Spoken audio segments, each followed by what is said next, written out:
नमस्कार मित्रांनो, ठरलं तर मग मालिकेचा आजचा रिव्ह्यू तुम्ही पाहत आहात. तर आपण पाहत आहोत की तिकडे तन्वी व अश्विन गार्डनमध्ये तंबू मारून तिथे झोपलेले असतात. पण तन्वीला काही मात्र झोप येतच नाही, ती मच्छरच मारत असते. तर अश्विन मात्र गाढ झोपलेला असतो. आता त्यांना अशा अवस्थेमध्ये पाहून खरं तर सायलीला खूप वाईट वाटत असतं अश्विनबद्दल. तेव्हा ती अर्जुनला बोलतेही की मला खूपच वाईट वाटते अश्विन भाऊजींबद्दल. तन्वीचं एक वेळ मी समजू शकते, ती ह्या अशा अवस्थेमध्ये राहूच शकत नाही. असं चिखलामध्ये दगडधोंड्यांमध्ये ती जास्त काळ काही टिकणार नाही आहे तिची ही नाटकं. पण मला अश्विन भाऊजींचंच खूप वाईट वाटतंय. तन्वीमुळे उगाचच त्यांनाही हे सगळं सहन करावं लागतंय. त्यावर अर्जुन बोलतो की हो, पण या खड्ड्यामध्ये त्याने स्वतःच उडी मारलेली आहे. की आपण सर्वजण त्याला सांगतोय की अरे ती मुलगी चांगली नाही आहे, पण तरीही तो आपलं काही एक ऐकत नाही आहे व कान, नाक, डोळे सगळं काही बंद करून तो तिच्या मागे गेला आहे. ही त्याची चूक आहे. आणि जोपर्यंत तो स्वतः या खड्ड्यामध्ये पडत नाही आहे ना, तोपर्यंत त्याला काही अक्कल येणार नाही आहे. तुला माहीत आहे का, लहानपणी एकदाही असंच झालं होतं. म्हणजे तो 4थी-5वीला असेल, त्याला शाळेमध्ये एका डान्स कॉम्पिटिशनमध्ये भाग घ्यायचा होता व तो प्रॅक्टिस करत होता.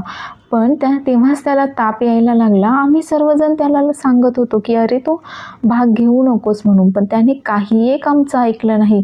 आणि नंतर तो इतका आजारी पडला की त्याला 4-5 दिवस शाळेतच जाता आलं नाही, इतकं त्याला दुखत होतं. आणि मग तेव्हा कुठे त्याला शहाणपण आलं व तो बोलला की हो, मी तुमच्या सर्वांचं ऐकायला पाहिजे होतं, आता इथून पुढे मी कधीही असं करणार नाही म्हणून. तर असा आहे हा अश्विन, तो कधीच कुणाचं काहीही एक ऐकत नाही.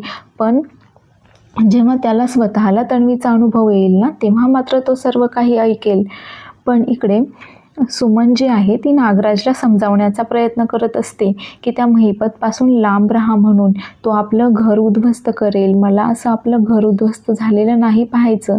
तर नागराज तिला धमकी देतो की हो, तेच सांगतोय मी तुला, हे सगळं विसरून जायचं. म्हणजे तुला जे काही माहीत आहे ना, ते सर्व काही विसरून जायचं आणि कुणालाही याबद्दल काही एक सांगायचं नाही. आता मात्र सुमन खूपच आश्चर्यचकित होते की मी इतकं समजावूनही या माणसाला का समजत नाही आहे बरं. पण पुढे मात्र नागराज तिला धमकावण्याचा प्रयत्न करतो. तो बोलतो की हो दादा, तुझा दादा कुठे असतो ग तो सध्या? आणि त्याची ती मुलगी, काय नाव तिचं, पूजा की पूर्वा? हां, पूर्वा. दिल्लीला असते ना ती, आणि काय जॉब करते ना ती तिकडे एकटीच राहून. आणि काय तर तिची कंपनी पण तिच्या घरापासून खूप दूर आहे म्हणे. आजकाल जमाना फारच वाईट आहे हा सुमन. म्हणजे बघ ना, ती जर ऑफिसला जात असली एकटीच आणि तिला अचानक काही झालं तर मग याची जबाबदारी कोण घेणार? आता मात्र सुमन फारच घाबरलेली असते. आपला नवरा इतक्या खालच्या थराला जाऊ शकतो आपलं तोंड बंद ठेवण्यासाठी, आपल्याला धमकावण्यासाठी, यावर खरं तर तिचा विश्वासच बसत नसतो. नागराज मात्र फक्त तिची दुखरी नस काय आहे ते ओळखून तिला गप्प करण्याचा प्रयत्न करत असतो. सुमन मात्र फारच भानातून गेलेली असते. तिला खरंच तिच्या नवऱ्यावर विश्वास बसत नसतो की हे सर्व काय चाललं आहे म्हणून. नागराज मात्र तिला धमकावतच असतो. त्यामुळे ना, मी काहीही करू शकतो, त्यामुळे तुझं तोंड जे आहे ते बंद ठेवायचं आणि तुला जे काही माहीत आहे ना, ते सर्व काही विसरून जायचं. अजिबातही हे कुणालाही सांगायचं नाही. आणि विशेष करून माझ्या दादाला तर याबद्दल काही एक माहिती होता कामा नये. नाहीतर तुझ्या दादाला किंवा त्याच्या मुलीला मी काय करेल ते पाहाच तू. आणि त्या पूर्वाला जर काही झालं तर तुझ्या दादाला किती वाईट वाटेल ना त्याचं, आणि तुझ्या वहिनीचं तर हार्टच फेल होईल. असं काहीसा तो सुमनला धमक्या देत असतो व तिचं तोंड बंद करण्याचा प्रयत्न करत असतो. तर इकडे सायली व अर्जुन त्यांच्या रूममध्ये परत आलेले असतात. पण सायली मात्र अजूनही तन्वीच्याच विचारात असते. तेव्हा अर्जुन तिला बोलतो की आमच्या घराची जी CEO आहे ना, तिने आम्हाला सांगितलं आहे की तन्वीचा विचार करायचा नाही म्हणून, पण मात्र ती स्वतःच अजूनही तन्वीचा विचार करते आहे. त्यावर सायली बोलते की तन्वीचा नाही हो, मला तर अश्विन भाऊजींचा विचार येत आहे, मला त्यांच्यासाठी वाईट वाटत आहे म्हणून.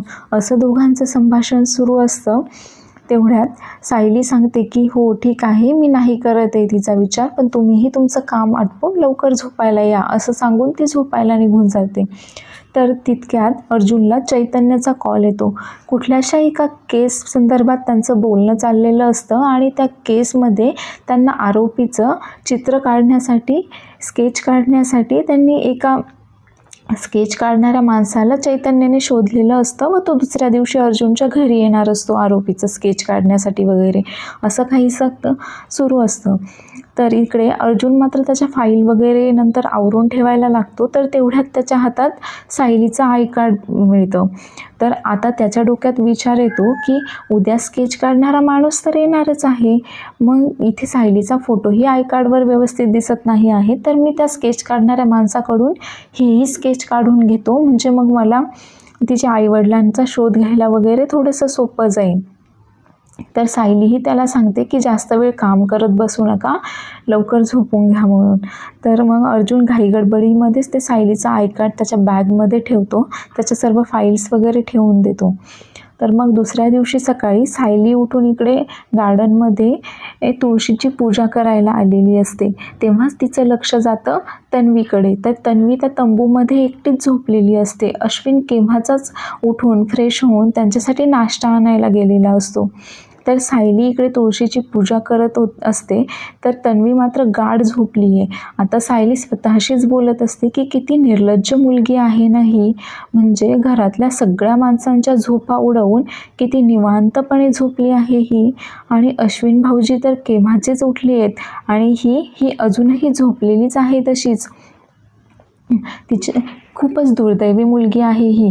हिला सर्वांचं प्रेम मिळालं, पण हिला मात्र कुणाशीही नीट वागता आलं नाही, कुणालाही टिकवून ठेवता आलं नाही वगैरे.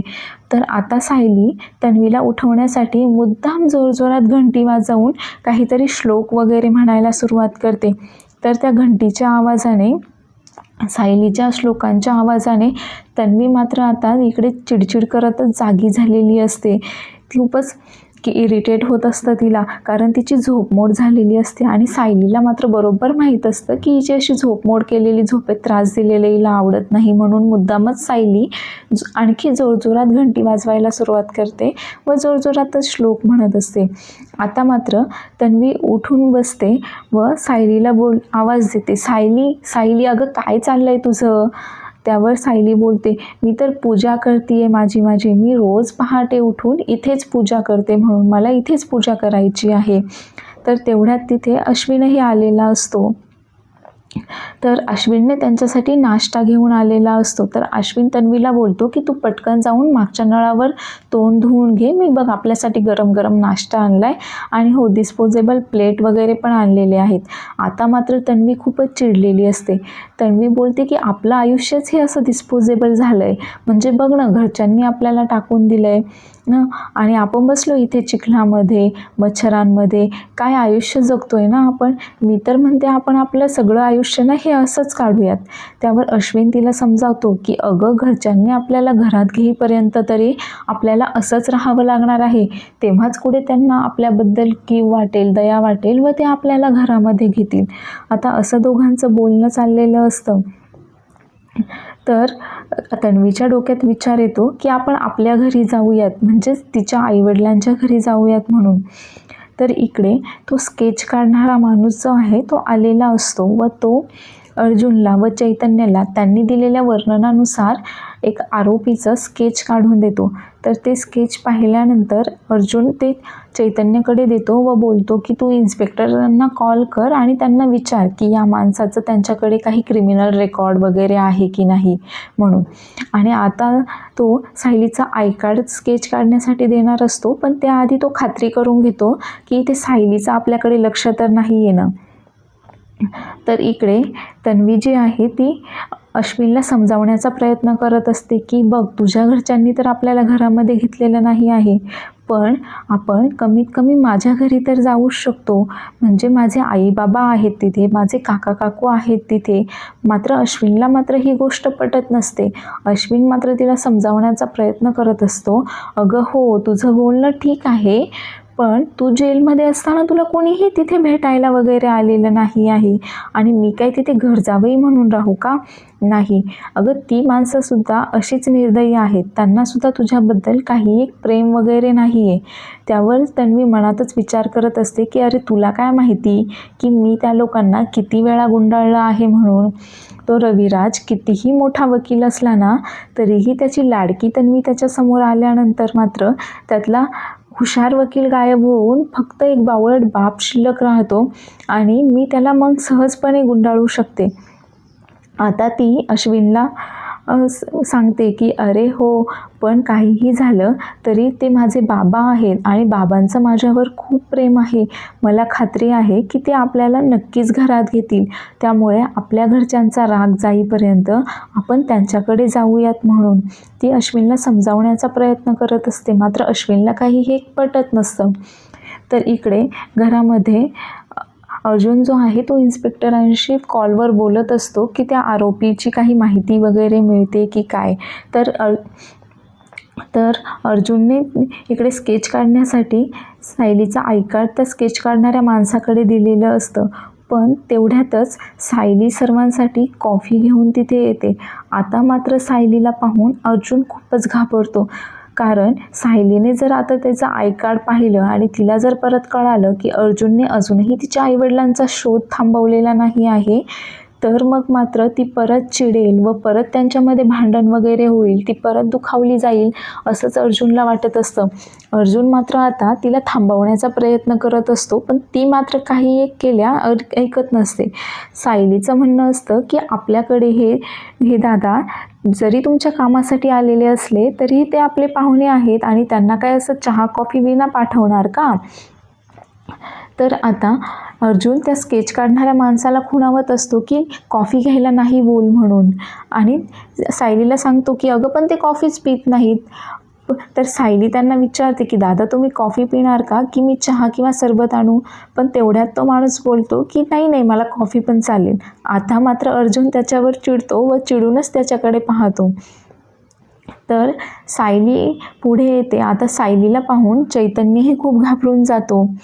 सायली सर्वात आधी अर्जुनला कॉफी देते आणि त्यानंतर ते स्केच काढणाऱ्या माणसाकडे ती जाऊ लागते त्यांना कॉफी देण्यासाठी. पण खरं तर आता हे सगळं उघडं होऊ नये आणि सायली परत चिडू नये म्हणून अर्जुन प्रयत्न करत असतो. तो खूपच घाबरलेला वगैरे दिसून येतो यामध्ये. यावरूनच कळतं की सायलीला तो किती घाबरत असेल म्हणून. तर सायली अर्जुनला कॉफी देऊन त्या माणसाला कॉफी देण्यासाठी पुढे होते. तर तितक्यात चैतन्य काय करतो की पटकन त्याच्या हातातनं ते आय कार्ड घेतो व त्याच्या खिशामध्ये लपवून ठेवतो अश्विन या अर्जुनला वाचवण्यासाठी. तर सायली पुढे येऊन आधी त्या स्केच काढणाऱ्या माणसाला कॉफी देते आणि मग ती चैतन्याकडे कॉफी देण्यासाठी वळते. तर इकडे अर्जुन खूपच घाबरलेला असतो. तर आता अश्विन व तन्वी ते दोघेही इकडे प्रतिमाच्या व रविराजच्या घरी पोहोचलेले असतात. तर इकडे ह्या दोघी सुमन व प्रतिमा नाश्त्याची तयारी करत असतात. त्यांचं नाश्त्यासंदर्भात काहीतरी बोलणं तिथे चाललेलं असतं. तर तेवढ्यात प्रतिमा काहीतरी घेण्यासाठी किचनकडे वळते. तर तितक्या दारामध्ये तन्वी व अश्विन येतात व तन्वी प्रतिमाला आवाज देते आई म्हणून. पण आता मात्र तिला पाहून प्रतिमा आनंदित झालेली नसते, तर ती खूपच रागावलेली असते, खूपच चकित झालेली असते की हिची हिंमतच कशी झाली इथे येण्याची म्हणून. हिला आता कुठल्या भाषेत समजवायचं बाकी राहिलं आहे, ही का वागतीये असं. तर तन्वी घरात येणार तोच प्रतिमा तिला थांबवते की थांब, बस तिथेच उभी राहा, अजिबातही घरामध्ये येऊ नकोस, तिथूनच तो चालती हो आणि परत जा म्हणून. आता मात्र तन्वी गोंधळते, कारण तिला हेच वाटलेलं असतं की ती गोड गोड बोलून नेहमीसारखं या सर्वांना गुंडाळेल आणि घरामध्ये एंट्री घेईल म्हणून. पण इथेही कोणी तिला भीक घालत नाही आहे हे पाहून मात्र तिचा डाव फसतोय असंच तिला वाटतं व नेहमीप्रमाणे तिचे नाटकं सुरू होतात. ती बोलते की का नको येऊ मी या घरामध्ये? अगं आई, हे माझंही घर आहे. त्यावर प्रतिमा तिला ओरडते की आम्ही तुझ्याशी असणारे सर्व संबंध तोडून टाकले आहेत. यापुढे तू आम्हाला भेटण्याचा किंवा आमच्यासमोर येण्याचा प्रयत्नसुद्धा करू नकोस. आता तू आमची कोणीही नाही आहेस म्हणून. तेव्हा तन्वी बोलते की आई, अगं असं बोलू नकोस. आता मी आणि अश्विन कायमचे इथेच तुमच्यासोबतच राहणार आहोत. अश्विन मात्र खूप लाजलेला असतो. खूपच त्याला अपमानित असं वाटत असतं. त्याला हेच वाटत असतं की आपण इथे सासरवाडीमध्ये कसं काय राहणार आहोत वगैरे वगैरे. पण तन्वी मात्र एकदम निर्लज्ज असते. तिला काही एक घेणं नसतं. तिला काही करून फक्त घरामध्ये एंट्री मिळवायची असते. तर ती तिचे नाटकं तसेच कंटिन्यू करते व पुढे येते. तर प्रतिमा तिला तिथेच थांबवते व बोलते की अजिबातही नाही. उलट तुझ्या सुदैवाने तुझे वडील आज या घरामध्ये नाही आहेत, हे तुझं सुदैव आहे. आणि ते घरी परत येण्याच्या आधी तू इथून निघ, नाहीतर ते आल्यानंतर काय होईल हे मीही सांगू शकत नाही आहे. आता मात्र ती सुमनला व नागराजला बोलते की सुमन काकू, अगं तू तरी बोल. नागराज काका, अरे मी तुझी लाडकी तन्वी आहे. पण कुणीही आपल्याला भीक घालत नाही आहे ही पाहून तीही थोडीशी चकितच होते. सुमन सरळ तोंड फिरवते तर नागराजही तिच्याकडे दुर्लक्ष केल्यासारखं करतो. आता मात्र ती गोड गोड बोलून प्रतिमाला फसवण्याचा प्रयत्न करत असते. प्रतिमा मात्र तिच्या मतावर ठाम असते. प्रतिमाचं हेच बोलणं असतं की आम्ही तुझ्याशी असलेले सर्व काही संबंध आता तोडून टाकलेले आहेत. आता तू आमची कुणीही नाही आहेस आणि या घरामध्ये राहण्याचा अधिकार तुझ्याकडे नाही आहे. तर अश्विन पुढे येऊन बोलतो की हो तन्वी, मला असं वाटतंय की आपण आता इथून निघालं पाहिजे. तन्वी मात्र काही एक ऐकायला तयार नसते. तेव्हा प्रतिमाही बोलते की हो बरोबर आहे आणि हेच ठीक होईल की तुम्ही दोघंही इथून निघून जाल. तर तुझे बाबा घरी येण्याच्या आधी लवकरात लवकर इथून निघ. तर इकडे सायली सगळ्यांना कॉफी देत असते. तर ती चैतन्यालाही कॉफी देते व तिथून निघून जाते. तर अर्जुन मात्र अजूनही गोंधळलेलाच असतो. त्याला हेच वाटत असतं की सायली आता ते आय कार्ड पाहिल व आता ती परत चिडेल वगैरे वगैरे. तर तो त्याच्याच विचारांमध्ये गुंग असतो. तर चैतन्य त्याला चुटकी वाजवून त्याला ते भानावर आणतो आणि तितक्यात अर्जुन बोलतो की अरे, ही तर चालली गेली पण मला काहीच कसं काय नाही बोलली. म्हणजे ती चिडली पण नाही, काही बोलली पण नाही, कसं काय बरं? तेव्हा चैतन्य सांगतो की हे बघ, तुझं जे आय कार्ड आहे ना ते मी लपवून ठेवलं होतं आणि माझ्यामुळे आज वाचला आहेस तू. तर अर्जुनलाही ते पटतं. अर्जुनही त्याला थँक्यू बोलतो व ते स्केच काढणाऱ्या माणसाकडे आय कार्ड देऊन त्यांना सांगतो की यावरचा फोटो थोडासा खराब झालेला आहे, पण मला याचं स्केच काढून द्याल का तुम्ही? आता तो स्केच काढणारा माणूस तर फोटो व्यवस्थित पाहतो व त्यांना सांगतो की अहो, हा फोटो खूपच जास्त खराब झालेला आहे, त्यामुळे याच्यावरनं स्केच वगैरे काढणं तर काही पॉसिबल नाही आहे, म्हणून सॉरी, मी नाही काढू शकत स्केच. आता मात्र अर्जुन खूपच नाराज झालेला असतो. तर पुढील भागामध्ये आपण पाहणार आहोत की तन्वी आता आपल्याला कोणी घरात घेत नाही आहे आणि रविराजही घरात नाही आहे. या गोष्टीचा फायदा घेऊन आता स्वतःवरच पेट्रोल ओतून घेते व स्वतःला तुम्ही घरात नाही घेतलं तर मी स्वतःला कसं पेटवून देईल, स्वतःच्या जीवाला कशी हानी पोहोचवेल हे सर्वांना दाखवून देत असते. आणि अश्विन मात्र प्रतिमाला विनवणी करत असतो की प्रतिमा आत्या, अगं ती स्वतःला पेटवून घेईन, प्लीज काही करून हे थांबव, अगं तिला थांबव, तिला घरात घे म्हणून. पण प्रतिमा त्याचं काही एक ऐकत नाही. तर तन्वीचे नाटकं मात्र इकडे सुरूच असतात स्वतःला पेटवून घेण्याचे. तर इकडे अर्जुन तन्वीच्या रूमची झडती घेण्याचं ठरवतो की जेणेकरून त्याला सायलीचं गाठोडं किंवा तन्वीबद्दल काही पुरावे वगैरे मिळू शकतील म्हणून. तो तन्वीच्या रूमची झडती घेत असतो, पण तिथे त्याला काहीच सापडत नाही. सर्व काही ठीक असतं, पण फक्त एकच टेबलचा ड्रॉवर जे आहे तो लॉक असतो. आता त्याला कळत नाही की हा एकच ड्रॉवर जो आहे तो लॉक का आहे म्हणून. आणि मग तो तितक्यातच त्याला चावी सापडते त्या ड्रॉवरची व तो ड्रॉवर उघडून पाहत असतो.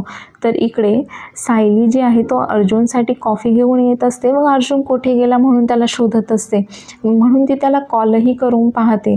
तर इकडे अर्जुन मात्र ते गाठोडं शोधण्यातच व्यस्त असतो. त्याला चावी सापडल्यानंतर तो ते ड्रॉवर उघडतो तर त्याला समोर दिसतं की सायलीचं गाठोडं, आणि त्या सायलीच्या गाठोड्यामध्ये त्याला सायलीचा एक लहानपणीचा फोटोसुद्धा सापडतो. तर अशाच नवीन नवीन मालिका पाहण्यासाठी चॅनेलला सबस्क्राईब करायला विसरू नका.